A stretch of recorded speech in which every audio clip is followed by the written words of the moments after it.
ಓಂ ಶಾಂತಿ. ಸಾಕಾರ್ ಮುರಳಿ. ಇಂದಿನ ಡೇಟ್ ಆಗಿದೆ 18/10/25. मीठे बच्चे, आत्मा अभिमानी होकर बैठो, अंदर बोलते रहो मैं आत्मा हूँ. देही अभिमानी बनो, सच्चा चाट रखो तो समझदार बनते जाएंगे. बहुत फायदा होगा. ತಂದೆ ತಿಳಿಸ್ತಿದ್ದಾರೆ, ಮದರಾದ ಮಕ್ಕಳೇ, ಆತ್ಮ ಅಭಿಮಾನಿಯಾಗಿ ಕುತ್ಕೊಳ್ಳಿ. ಆಂತರ್ಯದಲ್ಲಿ ತೇದುತ್ತಾ ಇರಿ. ಈ ರೀತಿ ಗಂಧ ತೇಗ್ತಾರಲ್ಲ, ಆ ರೀತಿ ನಾನು ಆತ್ಮನಾಗಿದ್ದೀನಿ, ನಾನು ಆತ್ಮನಾಗಿದ್ದೀನಿ. ದೇಹಿ ಅಭಿಮಾನಿಯಾಗಿ ಸತ್ಯವಾದ ಚಾಟನ್ನು ಇಡಿ. ಆವಾಗ ತಿಳುವಳಿಕೆ ಉಳ್ಳವರು ಆಗ್ತೀರಾ, ಬಹಳ ಲಾಭ ಸಿಗತ್ತೆ. ಪ್ರಶ್ನೆಯಾಗಿದೆ, बेहद के नाटक को समझने वाले बच्चे किस नियम को अच्छी ರೀತಿ समझते. ಅನಂತವಾದ ನಾಟಕವನ್ನ ಅರ್ಥ ಮಾಡಿಕೊಳ್ಳುವ ಮಕ್ಕಳು ಯಾವ ಒಂದು ನಿಯಮವನ್ನ ಚೆನ್ನಾಗಿ ಅರ್ಥ ಮಾಡಿಕೊಳ್ತಾರೆ? उत्तर, ये अविनाशी नाटक है, इसमें हर एक पार्टधारी को पार्ट बजाने अपने समय पर आना ही है. ಇದು ಅವಿನಾಶಿ ನಾಟಕ ಆಗಿದೆ. ಇದರಲ್ಲಿ ಪ್ರತಿಯೊಬ್ಬ ಪಾತ್ರಧಾರಿ ಪಾತ್ರವನ್ನ ಅಭಿನಯ ಮಾಡಕ್ಕೆ ತನ್ನ ಸಮಯದಲ್ಲಿ ಬರಲೇಬೇಕು. कोई कहे हम सदा शांतिधाम में बैठ जाए, ये लॉ नहीं है. ಯಾರಾದ್ರೂ ಅಂತಾರೆ ಅಂತ ಇಟ್ಕೊಳ್ಳಿ, ನಾನು ಸದಾ ಶಾಂತಿಧಾಮದಲ್ಲೇ ಕುತ್ಕೋಬೇಕು, ಇದಂತೂ ನಿಯಮ ಇಲ್ಲ. उसे तो पार्टदारी नहीं कहेंगे, ये बेहद की बातें बेहद का बाबा ही तुम्हें सुनाते. ಅವರಿಗೆ ಪಾತ್ರಧಾರಿ ಅಂತ ಹೇಳೋದಿಲ್ಲ, ಇದು ಅನಂತವಾದ ಮಾತು ಅನಂತವಾದ ತಂದೆನೇ ತಿಳಿಸ್ಕೊಡ್ತಾರೆ. ಓಂ ಶಾಂತಿ.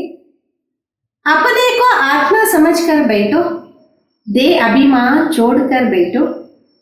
ತಮ್ಮನ್ನ ತಾವು ಆತ್ಮ ಅಂತ ತಿಳ್ಕೊಳ್ಳಿ, ಕುತ್ಕೊಳ್ಳಿ. ದೇಹದ ಅಭಿಮಾನವನ್ನ ಬಿಟ್ಟು ಕುತ್ಕೊಳ್ಳಿ. बेहद का बाप बच्चों को समझा रहे हैं, समझाया उनको जाता जो बेसमझ होते हैं. ಅನಂತವಾದ ತಂದೆ ಮಕ್ಕಳಿಗೆ ತಿಳಿಸ್ಕೊಡ್ತಿದ್ದಾರೆ, ಅವ್ರಿಗೆ ತಿಳಿಸ್ಕೊಡ್ಲಾಗತ್ತೆ ಯಾರು ತಿಳುವಳಿಕೆ ಹೀನ ಆಗಿರ್ತಾರೆ. आत्मा समझते कि बाबा सच कहते हम आत्मा बेसमझ बन गई. मैं आत्मा अविनाशी हूँ, शरीर विनाशी है. ಆತ್ಮ ಅನ್ನತ್ತೆ ನಾನು ತಿಳ್ಕೊಂಡಿದ್ದೀನಿ. ಬಾಬಾ ಸತ್ಯನೇ ಹೇಳ್ತಾರೆ, ನಾನು ಆತ್ಮ ತಿಳುವಳಿಕೆ ಹೀನನಾಗಿದೆ. ನಾನು ಆತ್ಮ ಅವಿನಾಶಿ, ಶರೀರ ವಿನಾಶಿ ಆಗಿದೆ. मैं आत्मा अभिमानी बैठ देह अभिमान में फंस पड़ा हूं तो बेसमझ ठहरेगा. ನಾನು ಆತ್ಮ ಅಭಿಮಾನವನ್ನ ಬಿಟ್ಟು ದೇಹದ ಅಭಿಮಾನದಲ್ಲಿ ಸಿಕ್ಕಾಕೊಂಡಿದ್ದೀನಿ, ಇದೇ ತಿಳುವಳಿಕೆ ಹೀನ ಆಗಿದೆ. बाबा कहते सब बच्चे बेसमझ हो पड़े हैं देह अभिमान में आकर. फिर तुम बाप द्वारा देही अभिमानी बनते हो तो बिल्कुल समझदार बन जाते हो. ತಂದೆ ತಿಳಿಸ್ತಾರೆ, ಎಲ್ಲಾ ಮಕ್ಕಳು ತಿಳುವಳಿಕೆ ಹೀನರಾಗಿಟ್ಟಿದ್ದಾರೆ ದೇಹದ ಅಭಿಮಾನದಲ್ಲಿ ಬಂದು. ಮತ್ತೆ ಬಾಬಾವರ ಮುಖಾಂತರ ಆತ್ಮ ಅಭಿಮಾನಿ ಆಗ್ತೀವಿ, ಬಿಲ್ಕುಲ್ ತಿಳುವಳಿಕೆ ಉಳ್ಳವರಾಗ್ತೀವಿ. कोई तो बन गए, कोई पुरुषार्थ करते रहते आधा कल्प लगता है बेसमझ बने. ಕೆಲವರಂತೂ ತಯಾರಾಗ್ಬಿಟ್ಟಿದ್ದಾರೆ, ಕೆಲವರು ಪುರುಷಾರ್ಥ ಮಾಡ್ತಿದ್ದಾರೆ, ಅರ್ಧ ಕಲ್ಪ ಇಡಿಸತ್ತೆ ತಿಳುವಳಿಕೆ ಹೀನರಾಗೋದಿಕ್ಕೆ. इस अंतिम जन्म में फिर समझदार बनना, आधा कल्प से बेसमझ होते होते 100% बेसमझ बन जाते.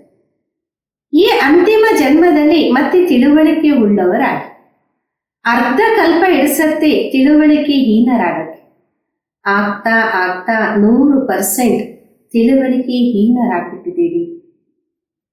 दे अभिमान में आकर ड्रामा प्लान अनुसार तुम गिरते आए हो. अभी तुम्हें समझ मिलता है, फिर भी पुरुषार्थ बहुत करना है, क्योंकि बच्चों में दैवी गुण भी चाहिए. ದೇಹದ ಅಭಿಮಾನದಲ್ಲಿ ಬಂದು ಡ್ರಾಮಾ ಪ್ಲಾನ್ ಅನುಸಾರ ಬೀಳ್ತಾ ಬಂದು ಇವಾಗ ನಿಮಗೆ ತಿಳುವಳಿಕೆ ಸಿಕ್ಕಿದೆ, ಮತ್ತೆ ಪುರುಷಾರ್ಥವನ್ನ ಬಹಳಷ್ಟು ಮಾಡಲಾಗಿದೆ. ಮಾಡಬೇಕು, ಯಾಕೆಂದರೆ ಮಕ್ಕಳಲ್ಲಿ ದೈವಿ ಗುಣನೂ ಬೇಕಲ್ಲ. बच्चे जानते हम सर्वगुण संपन्न 16 कला संपूर्ण थे, फिर इस समय निर्गुण बन पड़े हैं. ಮಕ್ಕಳಿಗೆ ಅರಿವಾಗಿದೆ ನಾವು ಸರ್ವಗುಣ ಸಂಪನ್ನರು, 14 ಕಲಾ ಸಂಪೂರ್ಣರಾಗಿದ್ವಿ. ಮತ್ತೆ ಈ ಸಮಯದಲ್ಲಿ ನಿರ್ಗುಣರಾಗ್ಬಿಟ್ಟಿದ್ದೀವಿ. कोई भी गुण नहीं रहा, तुम बच्चों में भी नंबरवार पुरुषार्थ अनुसार ಈ ಸ್ಕೇಲ್ को समझते हैं. ಈಗಂತೂ ಯಾವುದೇ ಗುಣ ಇಲ್ಲ. ಮಕ್ಕಳು ನಂಬರ್ವಾರ್ ಪುರುಷಾರ್ಥ ಅನುಸಾರ ಈ ಆಟವನ್ನ ಅರ್ಥ ಮಾಡ್ಕೊಳ್ತೀರ. समझते समझते भी कितने वर्ष हो गए, फिर भी जो नए हैं वो अच्छे समझदार बन जाते हैं. ಅರ್ಥ ಮಾಡ್ಕೊಂತ ಎಷ್ಟು ವರ್ಷ ಆಗೋಯ್ತು. ಆದರೂ ಕೆಲವು ಹೊಸ ಮಕ್ಕಳು ಬಹಳ ಚೆನ್ನಾಗಿ ಅರ್ಥ ಮಾಡ್ಕೊಂಡ್ಬಿಡ್ತಾರೆ. औरों को भी बनाने का पुरुषार्थ करते, कोई ने तो बिल्कुल नहीं समझ. ಬೇರೆಯವರನ್ನು ತಯಾರು ಮಾಡುವ ಪುರುಷಾರ್ಥ ಮಾಡ್ತಾರೆ, ಕೆಲವರಂತೂ ಬಿಲ್ಕುಲ್ ಏನು ಅರ್ಥ ಮಾಡ್ಕೊಂಡಿಲ್ಲ. ಬೇಸಮಜ್ ಕೆ ಬೇಸಮಜ್ ಹಿ ಬನ್ ಗಯೇ, ಬಾಬಾ ಆಯೇ ಹಿ ಸಮಜ್ದಾರ್ ಬನ್ನಾನೆ. ತಿಳುವಳಿಕೆ ಹೀನರಾಗಿ ಉಳ್ಕೊಂಡ್ಬಿಡ್ತಾರೆ. ತಂದೆ ಬಂದಿದ್ದರೆ ತಿಳುವಳಿಕೆ ಉಳ್ಳವರಾಗಿ ಮಾಡಕ್ಕೋಸ್ಕರ. बच्चे समझते माया के कारण हम बेसमझ बने, आप पूजते तो समझदार थे, फिर हम ही पूजारी बन बेसमझ बन गए. ಮಕ್ಕಳು ಅರ್ಥ ಮಾಡ್ಕೊಂಡಿದ್ದೀರಾ, ಮಾಯೆಗೆ ಕಾರಣ ನಾವು ತಿಳುವಳಿಕೆ ಹೀನರಾಗಿದ್ದೀವಿ. ನಾವೇ ಪೂಜ್ಯರಾಗಿದ್ವಿ, ಅರ್ಥ ಮಾಡ್ಕೊಂತಿದ್ವಿ. ಹೀಗೆ ನಾವೇ ಪೂಜಾರಿ, ತಿಳುವಳಿಕೆ ಹೀನರಾಗಿದ್ದೀವಿ. आदि सनातन देवी देवता धर्म प्रायलोप हो गया, इसका दुनिया में किसको पता नहीं. ಆದಿ ಸನಾತನ ದೇವಿ ದೇವತಾ ಧರ್ಮನೇ ಪ್ರಾಯಲೋಪ ಆಗೋದು. ಇದು ಪ್ರಪಂಚರಿಗೆ ಯಾರಿಗೂ ಅರ್ಥ ಆಗ್ತಿಲ್ಲ. लक्ष्मी नारायण कितने समझदार थे, राज्य करते थे. बाबा कहते ततत्वम, तुम भी अपने लिए ऐसे समझो. ಲಕ್ಷ್ಮೀ ನಾರಾಯಣರು ಎಷ್ಟು ತಿಳುವಳಿಕೆ ಉಳ್ಳವರಾಗಿದ್ರು, ರಾಜ್ಯ ಮಾಡ್ತಿದ್ರು. ತಂದೆ ಅಂತಾರೆ ತತತ್ವ, ನೀವು ಅದೇ ರೀತಿ ತಿಳ್ಕೊಳ್ಳಿ. ये बहुत बहुत समझने की बातें हैं, सिवाय बाबा के कोई समझा ना सके. अभी महसूस होता बाप ही ऊंचते उन समझदार ते समझदार होंगा ना. ಇದೆಲ್ಲ ಬಹಳ ಅರ್ಥ ಮಾಡಿಕೊಳ್ಳುವ ವಿಷಯ. ತಂದೆ ಬಿಟ್ಟು ಬೇರೆ ಯಾರು ಈ ತಿಳುವಳಿಕೆಯನ್ನ ನೀಡಕ್ಕೆ ಸಾಧ್ಯ ಇಲ್ಲ. ಇವಾಗ ಅನುಭವ ಆಗುತ್ತೆ. ತಂದೆ ಶ್ರೇಷ್ಠಕ್ಕಿಂತ ಶ್ರೇಷ್ಠ ತಿಳುವಳಿಕೆ ಉಳ್ಳವರು ನಮ್ಮನ್ನು ಶ್ರೇಷ್ಠ ತಿಳುವಳಿಕೆ ಉಳ್ಳವರಾಗಿ ಮಾಡ್ತಿದ್ದಾರೆ. एक तो ज्ञान का सागर में है, सर्व का सद्गति दाता भी है, पतित पावन है, एक की ही तो महिमा है. ಒಂದಂತೂ ಅವರು ಜ್ಞಾನ ಸಾಗರ ಆಗಿದ್ದಾರೆ, ಸರ್ವರ ಸದ್ಗತಿ ದಾತ ಆಗಿದ್ದಾರೆ, ಪತಿತ ಪಾವನ ಆಗಿದ್ದಾರೆ. ಒಬ್ಬರ ಮಹಿಮೆ ಅಲ್ವಾ. इतना ऊंच से ऊंच बाप आकर के बच्चे बच्चे के कैसे अच्छी रीति समझाते. बच्चे अब पावन बनना. ಇಷ್ಟು ಉನ್ನತಕ್ಕಿಂತ ಉನ್ನತವಾದ ತಂದೆ ಬಂದು ಮಕ್ಕಳೇ ಮಕ್ಕಳೇ ಅಂತ ಇಷ್ಟು ಚೆನ್ನಾಗಿ ತಿಳುವಳಿಕೆಯನ್ನ ನೀಡ್ತಿದ್ದಾರೆ. ಮಕ್ಕಳಿಗೆ ಈಗಂತೂ ಪಾವನರಾಗಬೇಕಾಗಿದೆ. इसके लिए बाप एक ही दवाई देते, कहते योग से तुम भविष्य 21 जन्म निरोगी बन जाएंगे, तुम्हारे सब रोग दुख खत्म हो जाए. ಅದಕ್ಕೋಸ್ಕರ ಬಾಬಾ ಒಂದೇ ಔಷಧಿಯನ್ನ ನೀಡ್ತಾರೆ. ಅಂತಾರೆ ಯೋಗದಿಂದ ತಮ್ಮ ಭವಿಷ್ಯ 21 ಜನ್ಮ ನಿರೋಗಿ ಆಗ್ಬಿಡುತ್ತೆ. ನಿಮ್ಮ ಎಲ್ಲಾ ರೋಗ ದುಃಖ ಸಮಾಪ್ತಿಯಾಗುತ್ತೆ. तुम मुक्ति धाम में चले जाएंगे. अविनाशी सर्जन के पास एक ही दवाई है, एक ही इंजेक्शन आत्मा को लगाए. ತಾವು ಮುಕ್ತಿಧಾಮವನ್ನ ತಲುಪ್ತೀರ. ಅವಿನಾಶಿ ಸರ್ಜನ್ ಹತ್ರ ಒಂದೇ ಒಂದು ಔಷಧಿ ಇದೆ. ಈ ಒಂದು ಇಂಜೆಕ್ಷನ್ ಇಂದ ಆತ್ಮ ಪಾವನ ಆಗತ್ತೆ. ಈ ಒಂದು ಇಂಜೆಕ್ಷನ್ ಬಿದ್ರೆ ಸಾಕು. ऐसे नहीं कोई मनुष्य बैरिस्टरी भी करेगा, इंजीनियरिंग भी करेगा नहीं. हर एक आदमी अपने धंधे में लग जाते. ಆ ರೀತಿನೂ ಅಲ್ಲ. ಮನುಷ್ಯ ಲಾಯರ್ ಆಗ್ಬಿಡ್ತಾನೆ, ಇಂಜಿನಿಯರು ಆಗ್ಬಿಡ್ತಾನೆ ಅಲ್ಲ. ಪ್ರತಿಯೊಬ್ಬ ವ್ಯಕ್ತಿ ತನ್ನದೇ ಆದ ವ್ಯಾಪಾರದಲ್ಲಿ ತೊಡಗಿರ್ತಾರೆ. बाप को कहते आकर पतित से पावन बनाओ, क्योंकि पतित पने में दुख है. शांति धाम को पावन दुनिया नहीं कहेंगे. ತಂದೆಗೆ ಹೇಳಾಗತ್ತೆ ತಾವು ಬಂದು ಪತಿತ್ವದಿಂದ ಪಾವನರಾಗಿ ಮಾಡಿ, ಯಾಕೆಂದರೆ ಪತಿತತ್ವನೇ ದುಃಖವನ್ನು ನೀಡುತ್ತೆ. ಶಾಂತಿಧಾಮಕ್ಕೆ ಪಾವನ ಪ್ರಪಂಚ ಅಂತ ಹೇಳಕ್ಕಾಗಲ್ಲ. स्वर्ग को ही पावन दुनिया कहेंगे, ये भी समझाया गया. मनुष्य शांति और सुख चाहते हैं ना. ಸ್ವರ್ಗಕ್ಕೆ ಪಾವನ ಪ್ರಪಂಚ ಅಂತ ಹೇಳಲಾಗಿದೆ. ಇದನ್ನು ತಿಳಿಸಲಾಗಿದೆ, ಮನುಷ್ಯ ಶಾಂತಿ ಮತ್ತು ಸುಖವನ್ನ ಇಷ್ಟಪಡ್ತಾನೆ. ಸತ್ಯವಾದ ಶಾಂತಿ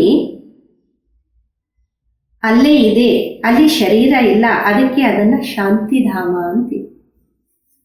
बहुत कहते हैं शांति धाम में रहे, परंतु लॉ नहीं, वो तो पार्टदारी हुआ ही नहीं. ತುಂಬಾ ಜನ ಅಂತಾರೆ ನಾವು ಶಾಂತಿಧಾಮದಲ್ಲೇ ಇದ್ದು ಬಿಡೋಣ ಅಂತ, ಆದರೆ ನಿಯಮ ಇಲ್ವಲ್ಲ, ಅವರಿಗೆ ಪಾತ್ರಧಾರಿ ಅಂತ ಹೇಳಕ್ಕೂ ಸಾಧ್ಯ ಇಲ್ಲ. बच्चे नाटक को भी समझ गए, जब एक्टर्स का पार्ट होगा तब बाहर स्टेज पर आकर पार्ट बजाए. ये बेहद की बातें बेहद का बाबा ही समझे. ಮಕ್ಕಳು ನಾಟಕವನ್ನ ಅರ್ಥ ಮಾಡ್ಕೊಂಡಿದ್ದೀರಾ, ಯಾವಾಗ ಪಾತ್ರಧಾರಿಗಳು ಪಾತ್ರವನ್ನ ಮಾಡೋದಕ್ಕೆ ಸ್ಟೇಜ್ ಮೇಲೆ ಬರ್ತಾರೆ ಆಗ ಮಾತ್ರ ಅವರಿಗೆ ಪಾತ್ರಧಾರಿ ಅಂತೀವಿ. ಅನಂತವಾದ ಮಾತುಗಳನ್ನ ಅನಂತವಾದ ತಂದೆನೇ ತಿಳಿಸ್ತಾರೆ. ज्ञान सागर में उसको कहा जाता, सर्व के सद्गति दाता, पतित पावन है, सर्व को पावन बनाने वाले तत्व नहीं हो सकता. ಜ್ಞಾನ ಸಾಗರ ಅಂತಲೂ ಹೇಳಾಗುತ್ತೆ. ಸರ್ವರ ಸದ್ಗತಿ ದಾತ ಪತಿತ ಪಾವನ, ಸರ್ವರನ್ನು ಪಾವನವಾಗಿ ಮಾಡುವವರು ತತ್ತತ್ವಂ ಅಂದ್ರೆ ತತ್ವ ಅಂತ ಹೇಳಕ್ಕಾಗಲ್ವಲ್ಲ. पानी आदि सब तत्व है, ये कैसे सद्गति करेंगे, ಆತ್ಮ ही ಪಾರ್ಟ್ ಬಜಾತಿ है ना. ನೀರದ್ದು ತತ್ವ ಆಗಿದೆ, ಅದು ಹೆಂಗೆ ಪಾವನ ಮಾಡಕ್ಕೆ ಅಂದ್ರೆ ಸದ್ಗತಿಯನ್ನ ನೀಡಕ್ ಸಾಧ್ಯ? ಆತ್ಮನೇ ಪಾತ್ರವನ್ನ ಅಭಿನಯ ಮಾಡತ್ತೆ. अट योग का भी पार्ट आत्मा बजाती, ये बातें भी जो समझदार है वही समझ सकते. ಹಠಯೋಗದ ಪಾತ್ರವನ್ನು ಆತ್ಮನೇ ಮಾಡುತ್ತೆ.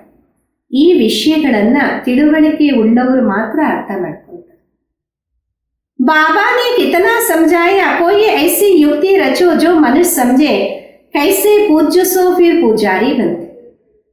ತಂದೆ ತಿಳಿಸ್ಕೊಟ್ಟಿದ್ರು, ಆ ರೀತಿ ಏನಾದ್ರೂ ಯುಕ್ತಿಯನ್ನ ರಚನೆ ಮಾಡಿ ಮನುಷ್ಯರಿಗೆ ಅರ್ಥ ಆಗ್ಲಿ, ಯಾವ ರೀತಿ ನಾವು ಪೂಜ್ಯರಾಗಿದ್ದೀವಿ, ಇವಾಗ ಮತ್ತೆ ಯಾವ ರೀತಿ ಪೂಜಾರಿ ಆಗಿದ್ದೀವಿ. पूज्य है नई दुनिया में, पुजारी है पुरानी दुनिया में. पावन को पूज्य, पतित को पुजारी कहा. ಪೂಜ್ಯರಾಗಿದ್ದರೆ ಹೊಸ ಪ್ರಪಂಚದಲ್ಲಿ, ಪೂಜಾರಿ ಆಗಿದ್ದರೆ ಹಳೆಯ ಪ್ರಪಂಚದಲ್ಲಿ. ಪಾವನಕ್ಕೆ ಪೂಜ್ಯ, ಪತಿತರಿಗೆ ಪೂಜಾರಿ ಅಂತ ಹೇಳಲಾಗುತ್ತೆ. यहाँ तो सब पतित है क्योंकि विकार से पैदा होते वहाँ है श्रेಷ್ठ. ಇಲ್ಲಂತೂ ಎಲ್ಲರೂ ಪತಿತರಾಗಿದ್ದಾರೆ, ಯಾಕೆಂದರೆ ವಿಕಾರದಿಂದ ಜನ್ಮವನ್ನ ಪಡೀತಾರೆ, ಅಲ್ಲಂತೂ ಶ್ರೇಷ್ಠರಾಗಿರ್ತಾರಲ್ಲ. गाते भी है संपूर्ण श्रेष्ठाचारी, अब तुम बच्चों को ऐसा बनना. ಗಾಯನನೂ ಇದೆ ಸಂಪೂರ್ಣ ಶ್ರೇಷ್ಠಾಚಾರಿ ಅಂತ. ಈಗ ತಾವು ಮಕ್ಕಳು ಆ ರೀತಿ ತಯಾರಾಗಿ. मेहनत है मुख्य बात है याद की, सभी कहते याद में रहना बड़ा मुश्किल है. ಶ್ರಮ ಇದರಲ್ಲಿ ಇದೆ, ಮುಖ್ಯವಾದ ಮಾತೇ ನೆನಪಾಗಿದೆ. ತಂದೆ ಅಂತಾರೆ ನೆನಪು ಮಾಡೋದು ಕಷ್ಟ ಅಂತ ಎಲ್ಲರೂ ಅಂತಿರ್ತಾರಲ್ಲ. हम जितना चाहते याद में रह नहीं सकते, कोई सच्चाई से अगर चार्ट लिखे तो बहुत फायदा हो सकता. ಅಂತಾರೆ ನಾವೆಷ್ಟು ಇಷ್ಟಪಡ್ತೀವಿ ಆದ್ರೆ ನೆನಪಲ್ಲಿ ಇರಕ್ಕೆ ಆಗಲ್ಲ ಅಂತ. ಯಾರಾದ್ರೂ ಸತ್ಯವಾದ ಚಾರ್ಟ್ ಅನ್ನ ಇಟ್ರೆ ಬಹಳ ಲಾಭ ಇರುತ್ತೆ. बाप बच्चों को ये ज्ञान देते, मन मनाबो, तुम अर्थ सही समझते हो, तुम्हें बाप हर बात यथार्थ ರೀತಿ ಅರ್ಥ ಸಹಿ ಸಮझते. ತಂದೆ ಮಕ್ಕಳಿಗೆ ಜ್ಞಾನವನ್ನ ನೀಡ್ತಿದ್ದಾರೆ, ಮನ್ಮನಾಭವ, ತಾವು ಅರ್ಥ ಸಹಿತವಾಗಿ ಅರ್ಥ ಮಾಡ್ಕೊಳ್ತೀರ. ತಾವು ತಂದೆಯ ಪ್ರತಿಯೊಂದು ಮಾತನ್ನ ಯಥಾರ್ಥವಾಗಿ ತಿಳ್ಕೊಂಡಿದ್ದೀರಲ್ಲ. बाप से बच्चे कई प्रकार से प्रश्न पूछते, बाबा कहते दिल लेने के लिए कुछ कह देते हैं. ಮಕ್ಕಳು ತಂದೆಯ ಜೊತೆ ಮಾತಾಡುವಾಗ ಅನೇಕ ಪ್ರಕಾರದ ಪ್ರಶ್ನೆಗಳನ್ನ ಕೇಳ್ತಾರೆ. ತಂದೆ ಮಕ್ಕಳ ಹೃದಯವನ್ನ ತಗೊಳೋದಕ್ಕೆ ಏನೋ ಒಂದು ತಿಳಿಸ್ತಿರ್ತಾರೆ. परंतु बाबा कहते मेरा काम है पति से पावन बनाना, मुझे तो बुलाते ही इसलिए हो ना. ತಂದೆ ತಿಳಿಸ್ತಾರೆ, ನನ್ನ ಕೆಲಸ ಆಗಿದೆ ಪತಿತರನ್ನ ಪಾವನ ಮಾಡೋದು, ನನ್ನ ಕರೆಯುವುದು ಅದಕ್ಕೋಸ್ಕರ ಅಲ್ವಾ. तुम जानते हो हम आत्मा शरीर सहित पावन थी, अब वही आत्मा शरीर सहित पतित बनी है. 84 जन्मों का हिसाब है. ತಮಗಂತೂ ಅರಿವಿದೆ, ಆತ್ಮ ಶರೀರ ಸಹಿತ ಪಾವನ ಇತ್ತು, ಈಗ ಆತ್ಮ ಶರೀರ ಸಹಿತ ಪತಿತ ಆಗಿದೆ. 84 ಜನ್ಮದ ಲೆಕ್ಕ ಇದೆ. तुम जानते हो अब ये दुनिया कांटों का जंगल बन गई. ये ಲಕ್ಷ್ಮೀ ನಾರಾಯಣ್ ತೋ ಫೂಲ್ ತೇನ. ಇವಾಗ ನಿಮಗೆ ಗೊತ್ತಾಗಿದೆ, ಈ ಪ್ರಪಂಚ ಮುಳ್ಳಿನ ಕಾಡಾಗ್ಬಿಟ್ಟಿದೆ. ಲಕ್ಷ್ಮೀ ನಾರಾಯಣರು ಹೂ ಆಗಿದ್ರಲ್ಲ. उनके आगे कांटे जाकर कहते हैं आप सर्वगुण संपन्न, हम पापी कपटी है, सबसे बड़ा कांटा है काम विकार का. ಅವರ ಮುಂದೆ ಹೋಗಿ ಅಂತಿರ್ತಾರೆ, ತಾವು ಸರ್ವಗುಣ ಸಂಪನ್ನರು, ಸಂಪೂರ್ಣ ನಿರ್ವಿಕಾರಿರು, ನಾವು ಪಾಪಿಗಳು ಕಪಟಿಗಳಾಗಿದ್ದೀವಿ ಅಂತ. ಎಲ್ಲದಕ್ಕಿಂತ ದೊಡ್ಡ ಮುಳ್ಳಾಗಿದೆ ಕಾಮ ವಿಕಾರ. ಬಾಬಾ कहते ईश्वर जीत पहन जगत जीत बनो. मनुष्य कहते भगवान को कोई ना कोई रूप में आना, भागीरथ पर विराजमान हो जा वो आना. ತಂದೆ ಅಂತಾರೆ, ನನ್ನ ಮೇಲೆ ವಿಜಯವನ್ನ ಪಡೆದು ಜಗತ್ತನ್ನ ಗೆಲ್ಲಿ. ಮನುಷ್ಯ ಅಂತಾರೆ, ಭಗವಂತ ಯಾವುದೋ ರೂಪದಲ್ಲಿ ಬರ್ತಾರೆ, ಭಾಗೀರಥನ ಮೇಲೆ ಉಪಸ್ಥಿತರಾಗ್ತಾರೆ. भगवान को आना ही है पुरानी दुनिया को नया बनाने, नई दुनिया को सतो प्रदान, पुरानी दुनिया को तमो प्रदान कहा जाता. ಭಗವಂತನಿಗೆ ಬೇಕಾಗತ್ತೆ ಹಳೆ ಪ್ರಪಂಚವನ್ನ ಹೊಸದಾಗಿ ಮಾಡಕ್ಕೆ. ಹೊಸ ಪ್ರಪಂಚವನ್ನ ಸತೋ ಪ್ರಧಾನ, ಹಳೆ ಪ್ರಪಂಚವನ್ನ ತಮೋ ಪ್ರಧಾನ ಅಂತ. जबकि अभी पुरानी दुनिया है तो जरूर बाबा को आना पड़े, ಬಾಬಾ ಕೋಹಿ ರಚಯಿತ ಕಹ ಜಾತ. ಈಗ ಹಳೆ ಪ್ರಪಂಚ ಆಗಿದೆ, ತಂದೆ ಬರಲೇಬೇಕು, ತಂದೆಗೆ ರಚಯಿತ ಅಂತೇಳಿ. बच्चों को कितना सहज समझाते, कितनी खुशी होनी चाहिए. बाकी किसका कर्म भोग का हिसाब किताब है, कुछ भी है वो तो भोगना है. इसमें बाबा आशीर्वाद नहीं करते.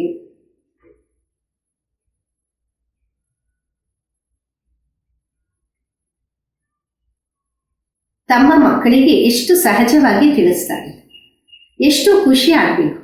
ಬಾಕಿ ಕರ್ಮ ಭೋಗ ಏನಿದೆ ಅದೆಲ್ಲ ಲೆಕ್ಕಾಚಾರ, ಏನೇ ಆಗಲಿ ಅದಂತೂ ಭೋಗಿಸಲೇಬೇಕು. ಇದರಲ್ಲಿ ತಂದೆಯ ಆಶೀರ್ವಾದ ಅನ್ನುವ ಮಾತೇ ಇಲ್ಲ. हमको बुलाते हो बाबा आकर हमको वर्षा दो, बाबा से क्या वर्षा पाना चाहते हो. ನಮಗೆ ಬಂದು ಅಂತಿರ್ತೀರಾ, ಬಾಬಾ ಬಂದು ನಮಗೆ ಆಸ್ತಿಯನ್ನ ನೀಡಿ, ತಂದೆಯಿಂದ ಏನೋ ಆಸ್ತಿ ಪಡಿಬೇಕು ಅಂತ ಇಷ್ಟಪಡ್ತೀರಾ.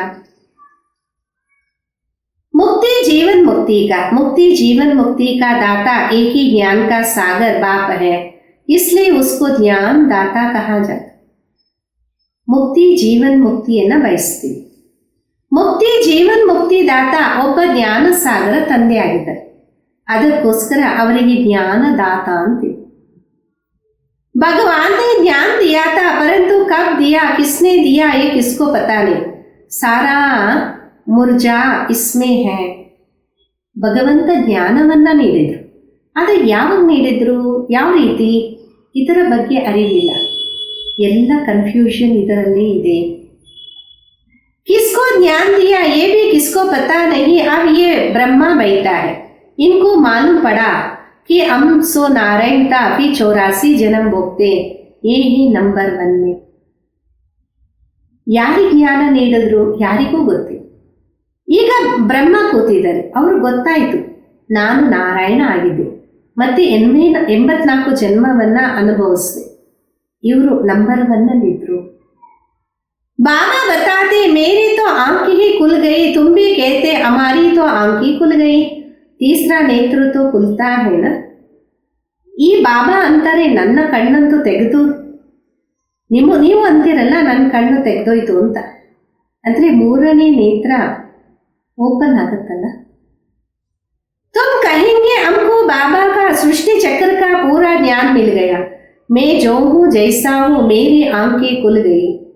ನೀವು ಅಂತೀರ ನಮ್ಮ ತಂದೆ ಆಗಿದ್ದಾರೆ, ಸೃಷ್ಟಿ ಚಕ್ರದ ಪೂರ್ತಿ ಜ್ಞಾನ ಸಿಕ್ತು, ನಾನು ಏನಾಗಿದ್ದೀನಿ, ಯಾವ ರೀತಿ ಇದ್ದೆ, ನನ್ನ ಕಣ್ಣು ಓಪನ್ ಆಯಿತು. कितना वंडर है, हम आत्मा फर्स्ट है और फिर हम अपने को देह समझ बैठे. ಎಷ್ಟು ವಂಡರ್ ಅಲ್ಲ, ನಾವು ಆತ್ಮ ಮೊದಲು, ಆದರೆ ನಮ್ಮನ್ನ ನಾವು ದೇಹ ಅಂತ ತಿಳ್ಕೊಂಡು ಕುತ್ಕೊಂಡ್ಬಿಟ್ವಲ್ಲ. आत्मा कहते हम एक शरीर छोड़ दूसरा लेता हूँ, फिर भी हम अपने को आत्मा बोल दे अभिमान बन जाते हैं. इसलिए अब तुमको पहले पहले ये समझ देता हूँ, अपने को आत्मा समझ बैठो. ಆತ್ಮ ಅನ್ನತ್ತೆ ನಾನು ಒಂದು ದೇಹವನ್ನ ಬಿಟ್ಟು ಮತ್ತೊಂದು ಪಡಿತೀನಿ. ಮತ್ತೆ ಆತ್ಮ ತನ್ನನ್ನ ತಾನು ಮರೆತು ದೇಹದ ಅಭಿಮಾನದಲ್ಲಿ ಬಂದ್ಬಿಟ್ಟಿದೆ. ಅದಕ್ಕೆ ಈಗ ಮೊಟ್ಟ ಮೊದಲು ಈ ತಿಳುವಳಿಕೆಯನ್ನ ನೀಡಲಾಗತ್ತೆ, ತಮ್ಮನ್ನ ತಾವು ಆತ್ಮ ಅಂತ ತಿಳಿದು ಕುತ್ಕೊಂಡ್ಬಿಡಿ. अंदर में ये घोटते रहो मैं आत्मा हूँ, आत्मा ना समझने से बाबा को भूल जाते. ಆಂತರ್ಯದಲ್ಲಿ ಇದನ್ನ ತೇದುತ್ತಾ ಇರಿ, ನಾನು ಆತ್ಮನಾಗಿದ್ದೀನಿ ಅಂತ. ಆತ್ಮ ಅಂತ ತಿಳ್ಕೊಂಡಾಗ ಬಾಬುರ್ ನೆನಪಿರುತ್ತೆ, ಆತ್ಮ ಅಂತ ತಿಳ್ಕೊಂಡಿಲ್ಲ ಅಂದ್ರೆ ತಂದೆಯ ನೆನಪು ಮರ್ತೋಗ್ಬಿಡುತ್ತೆ. ಫೀಲ್ ಕರ್ತೆ ಹೋ ಬರೋಬರ್ ಹಮ್ ಗಡಿ ಗಡಿ ದೇಹ ಅಭಿಮಾನ್ ಮೇ ಆ ಜಾತೆ ಮೆಹನತ್ ಕರ್ನಿ. ಅನುಭವ ಮಾಡ್ತೀರಾ, ನಾವು ಗಡಿ ಗಡಿ ದೇಹದ ಅಭಿಮಾನದಲ್ಲಿ ಬಂದ್ಬಿಡ್ತೀವಿ, ಶ್ರಮ ಮಾಡಬೇಕಲ್ಲ. यहाँ बैठो तो भी आत्मा अभिमानी होकर बैठो, बाबा कहते हम तुम बच्चों को राजाई देने आए. ಇಲ್ಲಿ ಕೂತ್ಕೊಂಡಿದ್ರು ಸಹ ಆತ್ಮ ಅಭಿಮಾನಿಯಾಗಿ ಕೂತ್ಕೊಳ್ಳಿ. ತಂದೆ ಅಂತಾರೆ ನಾನು ನಿಮ್ಮ ಮಕ್ಕಳಿಗೆ ರಾಜ್ಯದಾನಿಯನ್ನ ನೀಡಕ್ಕೆ ಬಂದೆ.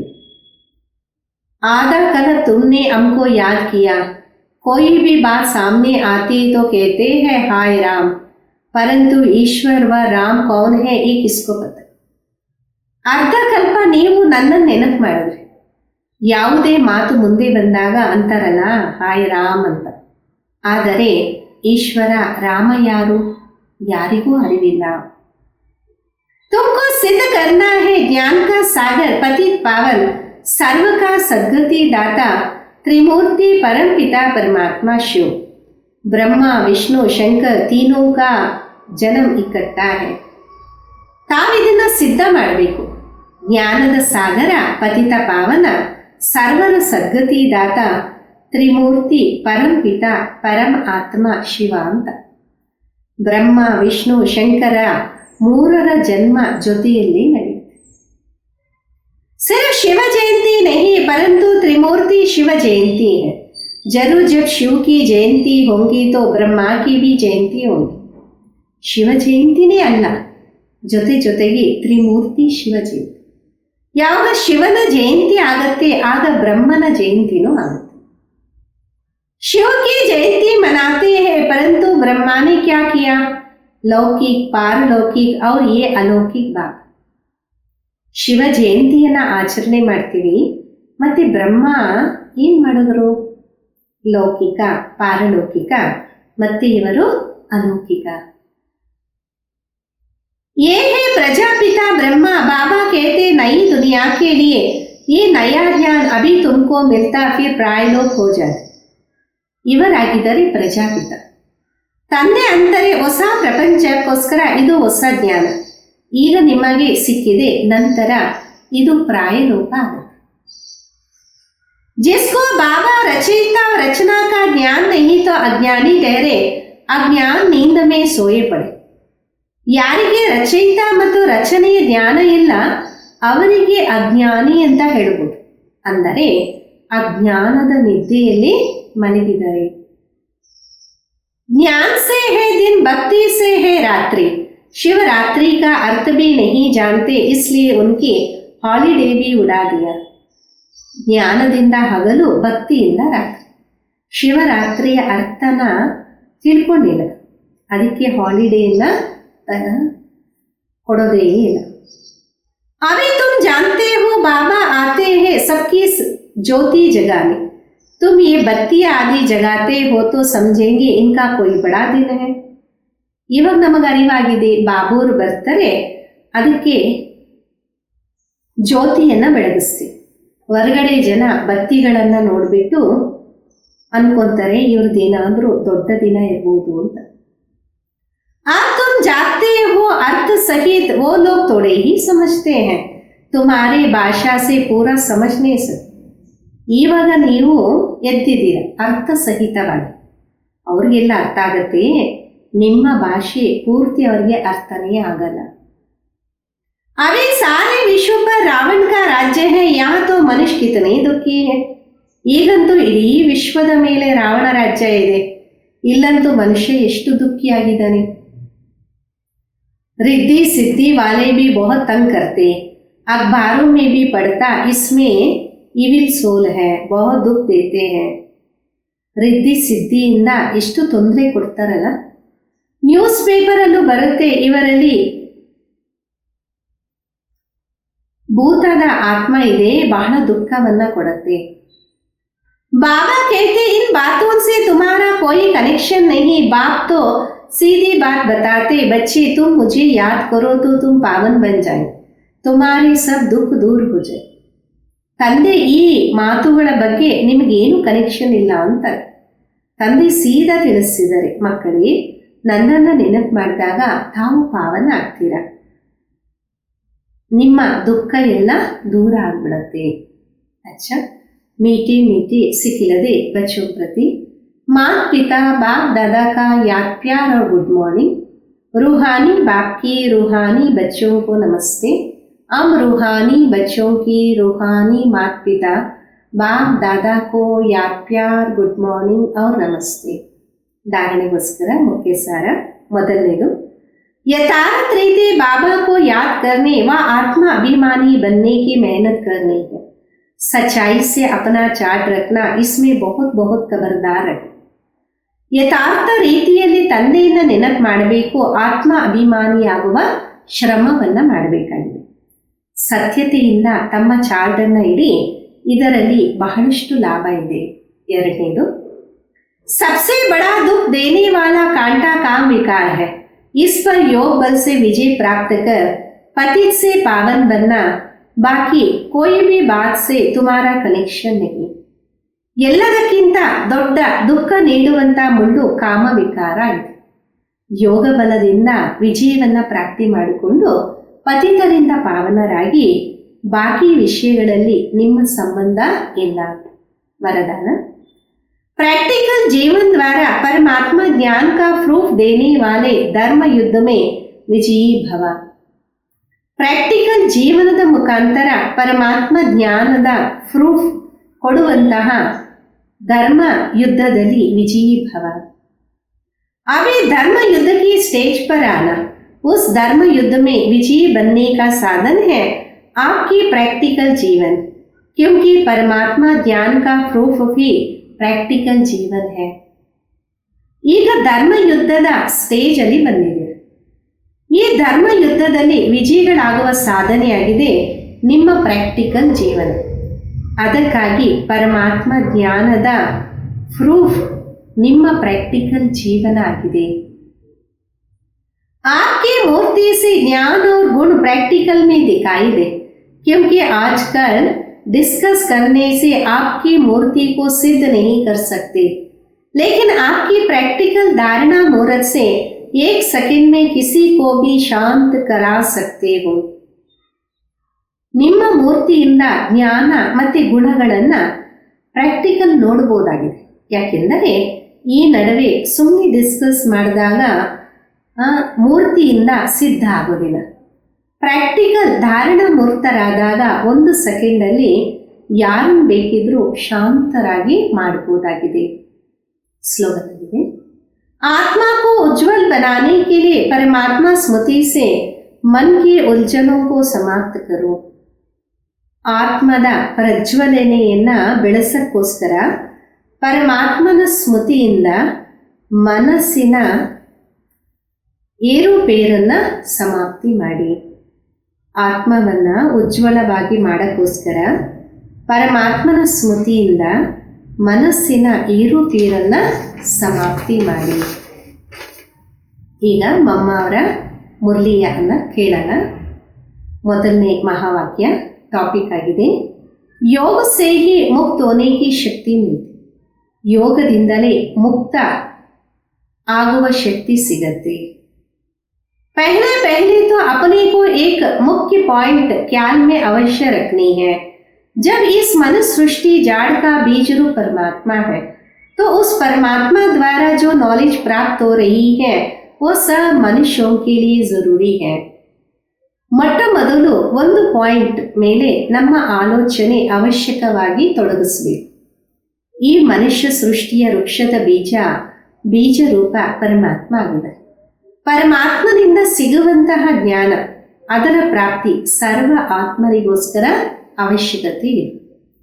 सभी धर्म वालों को ये नॉलेज लेने का अधिकार है. बल अनेक धर्म की नॉलेज अपनी अपनी है, अनेक का शास्त्र अपना अपना है. ಎಲ್ಲ ಧರ್ಮದವರಿಗೆ ಈ ಜ್ಞಾನವನ್ನು ನೀಡುವ ಅಧಿಕಾರ ಇದೆ. ಬಲೆ ಪ್ರತಿಯೊಂದು ಧರ್ಮದ ಜ್ಞಾನ ಬೇರೆ ಬೇರೆಯಾಗಿದೆ, ಪ್ರತಿಯೊಂದು ಶಾಸ್ತ್ರ ತಮ್ಮದೇ ಆಗಿದೆ. अनेक की मत अपनी अपनी है, अनेक का संस्कार अपना अपना है, लेकिन नॉलेज सबके लिए. ಪ್ರತಿಯೊಬ್ಬರ ಮತ ತಮ್ಮದ್ದಾಗಿದೆ, ಪ್ರತಿಯೊಬ್ಬರ ಸಂಸ್ಕಾರನೂ ಬೇರೆಯಾಗಿದೆ, ಆದರೆ ಈ ಜ್ಞಾನ ಎಲ್ಲರಿಗೋಸ್ಕರ ಆಗಿದೆ. बल वो इस ज्ञान को ना भी उठा सके, हमारे घर में भी ना आवे, परंतु सबका पता होने कारण उनसे योग लगाने से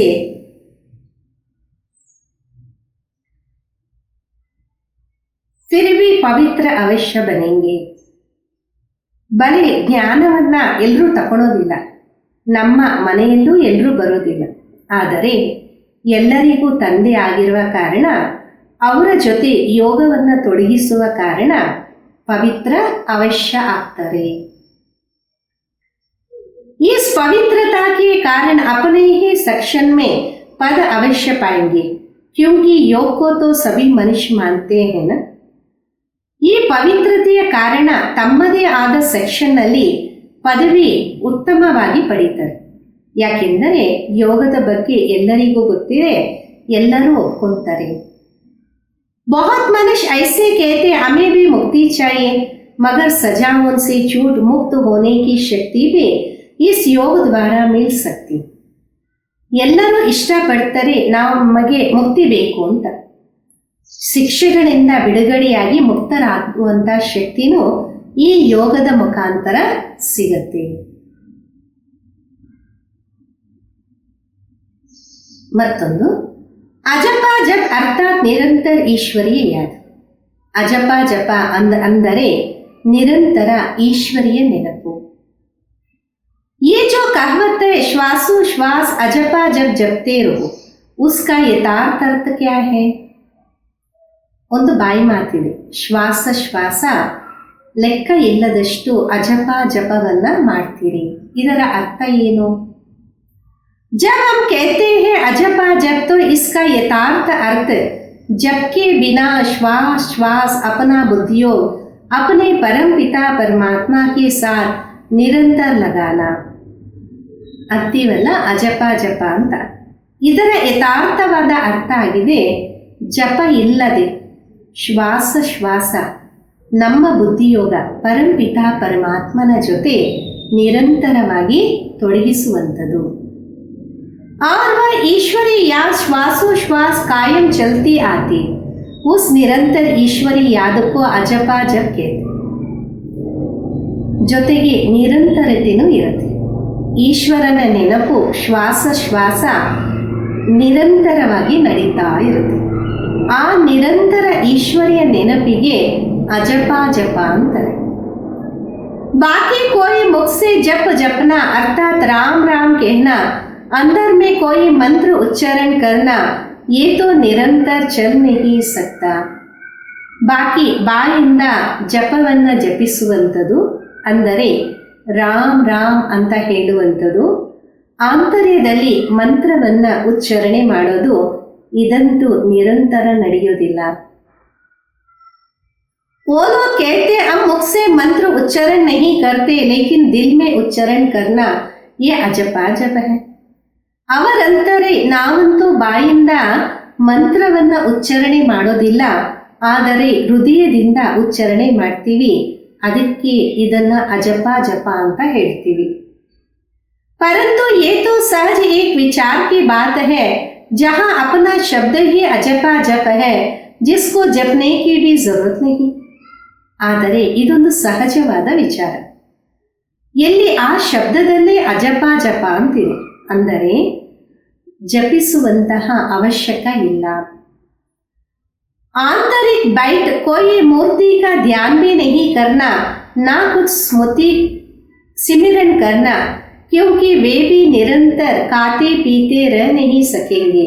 लेकिन हम जो ईश्वरी याद करते वही निरंतर चल सकते, क्योंकि ये बहुत सहज है. ಆಂತರಿಕವಾಗಿ ಕುತ್ಕೊಂಡು ಮೂರ್ತಿಯ ಧ್ಯಾನವನ್ನು ಯಾರು ಮಾಡೋಕ್ಕಾಗಲ್ಲ, ಯಾರು ಸ್ಮೃತಿನೂ ಮಾಡೋಕ್ಕಾಗಲ್ಲ. ಯಾಕೆಂದರೆ ನಿರಂತರವಾಗಿ ತಿನ್ನದೆ ಕುಡಿಯದೆ ಇರಕ್ಕೆ ಸಾಧ್ಯ ಇಲ್ಲ. ಆದರೆ ನಾವು ಈಶ್ವರಿಯ ನೆನಪಲ್ಲಿರ್ತೀವಿ, ಇದು ನಿರಂತರವಾಗಿ ನಡೆಯುತ್ತೆ. ಯಾಕೆಂದರೆ ಇದು ಬಹಳ ಸಹಜ ಆಗಿದೆ. जैसे समझे बच्चा है अपने बाप को याद करता तो उसी समय बाप का फोटो सामने नहीं लगाना पड़ता, लेकिन मन वचन कर्म बाबा के सारे ऑक्यूपेशन एक्टिविटी गुणों सहित याद आता है बस. ಯಾವ ರೀತಿ ಒಂದು ಸಣ್ಣ ಮಗು ಇದೆ, ತನ್ನ ತಂದೆಯನ್ನ ನೆನಪು ಮಾಡುತ್ತೆ, ಆ ಸಮಯದಲ್ಲಿ ಮುಂದೆ ಫೋಟೋ ಇಡುವ ಅವಶ್ಯಕತೆ ಇಲ್ಲ. ಆದರೆ ಮನಸ ವಾಚ ಕರ್ಮಣ ತನ್ನ ತಂದೆಯ ಕರ್ತವ್ಯ ಆಕ್ಟಿವಿಟಿ ಗುಣಗಳು ನೆನಪು ಬರುತ್ತೆ ಅಷ್ಟೇ ಅಲ್ವಾ. ये याद आने से बच्चे की भी वो एक्ट चलती तभी सन शोज फादर कहते. ಅದು ನೆನಪು ಬಂದಾಗ ಮಗುನು ಅದೇ ಕರ್ಮವನ್ನ ಮಾಡಕ್ಕೆ ಶುರು ಮಾಡುತ್ತೆ. ಇದಕ್ಕೆ ಹೇಳಾಗತ್ತೆ ಮಗು ತನ್ನ ತಂದೆಯನ್ನ ಅನುಕರಣೆ ಮಾಡುತ್ತೆ. वैसे अपने को भी और सबके याद दिल भीतर से मिटाए उस एक की असली पारलौकिक परम पिता परमात्मा की याद में रहना. ಅದೇ ರೀತಿ ನಾವೆಲ್ಲರೂ ಸಹ ನಮ್ಮ ಹೃದಯದಲ್ಲಿ ಎಲ್ಲ ನೆನಪುಗಳನ್ನು ತೊಲಗಿಸಿ ಒಬ್ಬ ನಿಜವಾದ ಪರಮ ಅಲೌಕಿಕ ಪರಪಿತ ಪರಮಾತ್ಮನ ನೆನಪಲ್ಲಿ ಇರಬೇಕು. इसमें उठते बैठते खाते पीते निरंतर याद में चल सकते हो, उस याद से ही कर्मातीत बन. ಈ ನೆನಪಲ್ಲಿ ನಡೀತಾ ಕುತ್ಕೊಂತ ತಿಂತ ಕುಡಿತಾ ನಿರಂತರವಾಗಿ ನೆನಪು ನಡೆಯುತ್ತೆ. ಈ ನೆನಪಿನಿಂದ ಕರ್ಮಾತೀತರಾಗ್ತೀವಿ. तो इस ನ್ಯಾಚುರಲ್ ಯಾದ को ही ಅಜಪ ಜಪ कहते. ಈ ನ್ಯಾಚುರಲ್ ನೆನಪಿಗೆ ಅಜಪ ಜಪ ಅಂತ ಹೇಳಲಾಗುತ್ತೆ. अव्यक्त इशारे स्वयं और सर्व के प्रति मनसा द्वारा योग की शक्तियों का प्रयोग करो. ಸ್ವಯಂ ಮತ್ತು ಸರ್ವರ ಪ್ರತಿ ಮನಸ್ಸಿನ ಮುಖಾಂತರ ಯೋಗದ ಶಕ್ತಿಗಳ ಪ್ರಯೋಗವನ್ನು ಮಾಡಿ. अभ्यास की प्रयोगशाला में बैठ योग का प्रयोग करो तो एक बाप का सहारा माया के अनेक प्रकार के विघ्नों का किनारा अनुभव करें. ಅಭ್ಯಾಸದ ಪ್ರಯೋಗಶಾಲೆಯಲ್ಲಿ ಕುತ್ಕೊಂಡು ಯೋಗದ ಪ್ರಯೋಗವನ್ನು ಮಾಡಿ ಒಬ್ಬ ತಂದೆಯ ಆಶ್ರಯ ಮತ್ತು ಮಾಯೆಯ ಅನೇಕ ಪ್ರಕಾರದ ವಿಘ್ನಗಳಿಂದ ದೂರ ಆಗುವ ಅನುಭವ ಆಗುತ್ತೆ. अभी ज्ञान के सागर गुणों के सागर शक्तियों के सागर में ऊपर ऊपर की लहरों में लहराते हो. ಈಗಂತೂ ಜ್ಞಾನ ಸಾಗರ ಗುಣಗಳ ಸಾಗರ ಶಕ್ತಿಗಳ ಸಾಗರರ ಅಲೆಗಳಲ್ಲಿ ಮೇಲೆ ಮೇಲೆ ಇರ್ತೀರ. इसलिए अल्पकाल के रिफ्रेशमेंट अनुभव करते. ಅದಕ್ಕೋಸ್ಕರ ಅಲ್ಪ ಕಾಲದ ರಿಫ್ರೆಶ್ಮೆಂಟ್ ಅನುಭವ ಆಗುತ್ತೆ. लेकिन अब सागर के तले में जाओ तो अनेक प्रकार के विचित्र अनुभव कर रत्न प्राप्त करेंगे. ಆದರೆ ಈಗ ಸಾಗರದ ತಳದಲ್ಲಿ ಹೊಟ್ಟೋಗಿ ಆಗ ಅನೇಕ ಪ್ರಕಾರದ ವಿಚಿತ್ರ ಅನುಭವಗಳ ರತ್ನಗಳನ್ನು ಪ್ರಾಪ್ತಿ ಮಾಡ್ಕೊತೀರಾ. ಓಂ ಶಾಂತಿ.